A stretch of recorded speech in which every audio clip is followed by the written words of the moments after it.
Bonjour à tous, une fois de plus, on va dire culture du champignon acte 2. Dans l'acte 2 ici, la leçon de l'échec. On appelle ici la leçon de l'échec, comme M. Francis le dit.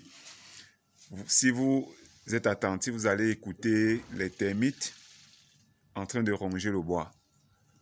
Donc voilà donc le premier investissement que M. Francis avait fait. Il l'a fait avec du matériel vraiment local, des lattes, des planches, le sol. Ah, on n'avait même pas dallé le sol. Ce qui fait que les termites, ils ont trouvé du bon bois là. Déjà la paille a totalement sauté. La paille. Ah oui, le toit était également en paille. Avec la pluie, ça pourrit. L'humidité. Oh là là. J'avais scellé ici en deux. Ici, c'était pour la salle d'incubation et la production des semences. Et à partir de là, d'ici jusque là-bas, c'était pour la salle de fructification. Première difficulté rencontrée, les souris. Les souris. Dès lors que vous ensemencez les ballottes, 30 minutes après, si c'est peut-être en soirée, 30 minutes après, les souris ont déjà attaqué toutes les ballottes. Seigneur. Toutes les ballottes. C'est-à-dire que même si vous avez fait 300 ballottes, en moins de 45 minutes, les souris ont déjà attaqué les 5 ballottes. Parce qu'ils veulent manger le mycélium, et la semence du champignon. Donc, j'ai essayé tant bien que mal d'isoler, mais jusque-là, les souris étaient perspicaces. Et j'ai également acheté les chats. Jusque-là, rien n'y fait. Rien n'a fait. La deuxième difficulté, la lumière. Parce que là, malgré tout ce qu'on a fait, la salle... Oui. Beaucoup de lumière. Oui, j'arrive. Il s'est passé de lumière et il y a 4 éléments en myciculture qu'il faut... 4 paramètres qu'il faut absolument contrôler.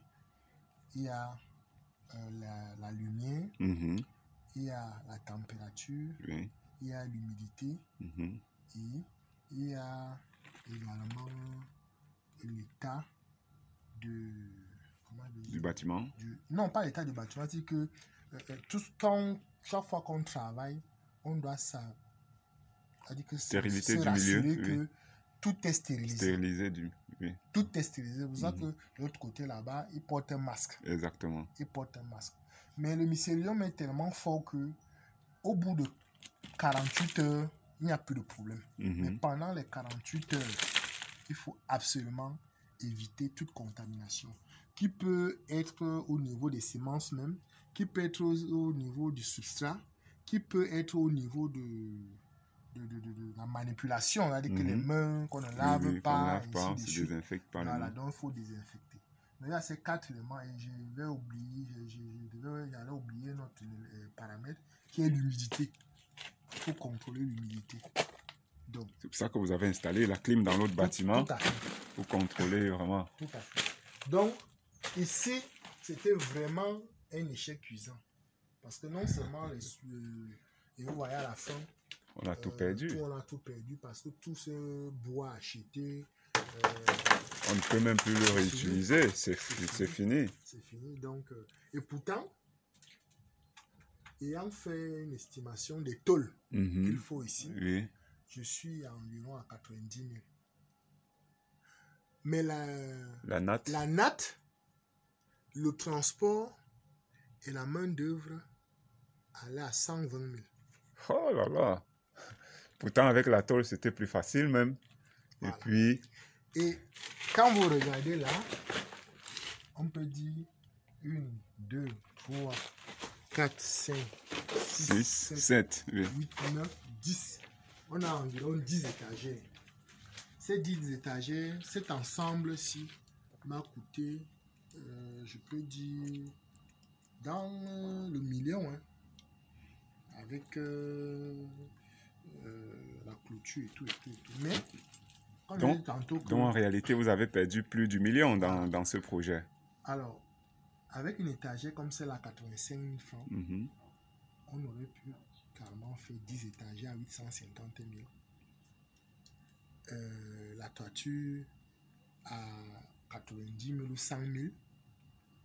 Maintenant, on aurait juste ajouté quelques feuilles de contreplaqué.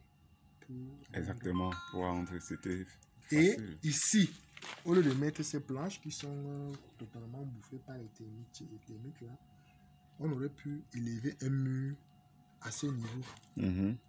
Et mettre des contreplaqués? Non, pas de contreplaqué.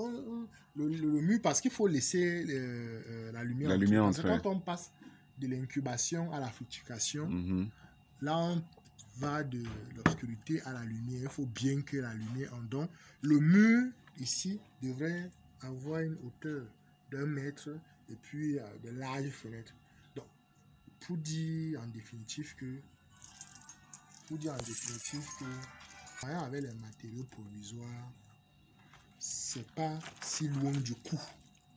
Les matériaux définitifs, avec le seul inconvénient qu'avec les matériaux provisoires, on a maximum 2 campagnes. 2 campagnes, oui. Alors qu'en faisant cet effort, ce sacrifice-là, c'est pour des décennies. C'est comme une maison qu'on construit. C'est une maison, parce qu'elle est déjà... Et la seule chose qu'on aurait encore pu faire, mettre même du gravier, oui, ou les pavés, là, voilà, en fonction des moyens. Tout simplement. Exactement. Donc, le conseil qu'il peut donner aux instructeurs, c'est qu'il faut mettre un peu de... Parce que il y a beaucoup de fausses informations que les gens ont. En se disant non, avec 80 000 francs, on peut s'assurer un revenu de 200 000 francs par mois en faisant les champions. C'est faux et archi-faux. La deuxième fausse information, c'est le cycle de production. Il n'est pas d'1 mois, il est de 3 mois. Parce que pour l'incubation, vous avez entre 4 et 5 semaines. Oui. Quand vous lancez la fructification, vous avez au 15e jour la production de champignon. Le champignon commence à produire. La récolte peut se tendre sur 1 mois et demi. Donc, le cycle est de 3 mois. Voilà. Maintenant, lorsqu'on veut industrialiser ou bien lorsqu'on veut vraiment professionnaliser cette activité, il y a une technique justement pour avoir les champignons chaque mois. Ça veut dire que pour éviter les interrompus comme actuellement là, les 600 ballottes qui sont en incubation là, une fois que je vais les sortir, les semences qu'on est en train de multiplier, c'est ça qu'on va mettre directement, immédiatement. Donc, dès que la production ici, la récolte ici finie, allez, on bascule. Donc, ce qui fait que, in fine, ça permet qu'on n'ait pas d'interrompu et qu'on ait toujours la production des champignons. Parce qu'il faut satisfaire la demande, il faut satisfaire la demande. Tout à fait. Donc, l'idéal, parce que ici, pour un début, on va aller comme ça. Donc, je vais pour un début, on fait avec ça, mais on va améliorer parce que, vous voyez ici, on va diviser cette partie. Il y aura un mur, on va casser ici, il y aura un mur qui partira de là jusqu'à là-bas. Ok, pour avoir, voilà. Pour agrandir. Donc, pour agrandir. Oui. Donc, on va faire une dalle. Et ici en bas, on aura une salle de fructification, d'incubation. On aura une salle d'ensemencement et on aura un petit laboratoire parce que plus le temps passe, on fait aussi des recherches. Exactement, il faut expérimenter en rendement. Et pour gagner aussi en rapidité. Parce exactement. Que si certaines conditions permettent de finir la pollinisation au bout de 4 semaines, est-ce qu'en améliorant l'espèce, on peut revenir à 3 semaines? Donc, ce qui fait donc qu'en faisant ce bâtiment, le haut, ce sera pour le magasin. Le haut sera pour le magasin, une salle d'incubation. Et en bas, on aura la salle de fructification. 2 salles de fructification. Ce qui fait donc que dès qu'une salle est vide, l'autre a commencé à gagner. Exactement, ainsi de suite.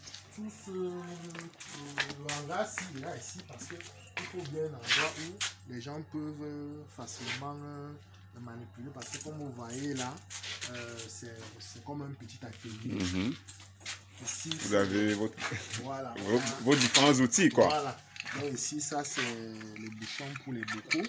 Comme perce là. Ouais. Il y a un poste à souder, il y a un chignon là. Des chalumeaux même. Et puis pour maintenir la clim, on a un groupe électrogène au cas où. Vous êtes vraiment préparé en conséquence, hein, monsieur Francis. Donc, ce qui fait donc ici, on a tout ce qu'il faut, les chalumeaux et tout ça. C'est une petite industrie. Hein. C'est ça, c'est vraiment une petite industrie. Et à la longue, ici sera forcément une petite salle d'eau pour ceux qui pourront travailler ici. Et on va également faire un petit local ici pour quand 2 ou 3 personnes, parce que je compte avoir 2 personnes, 3 personnes qui vont m'aider, pour venir s'échanger. Ouais. Et là, on va fabriquer, et moi-même je vais le faire. C'est pour ça que j'ai un poste à soudure, j'ai le matériel là, moi-même. C'est moi qui ai conçu ces étagères. Wow. Voilà, donc je vais moi-même les construire. Vous avez la main bricoleur. Voilà, donc, ici, on aura un bâtiment qui viendra, donc on aura une étagère là et une autre étagère qui ira jusque là. Jusque là, ouais. Voilà, donc ça, ce sera la ligne. Donc, les gens passeront plutôt par ici. Oui, oui. Voilà, et il y aura un petit escalier là.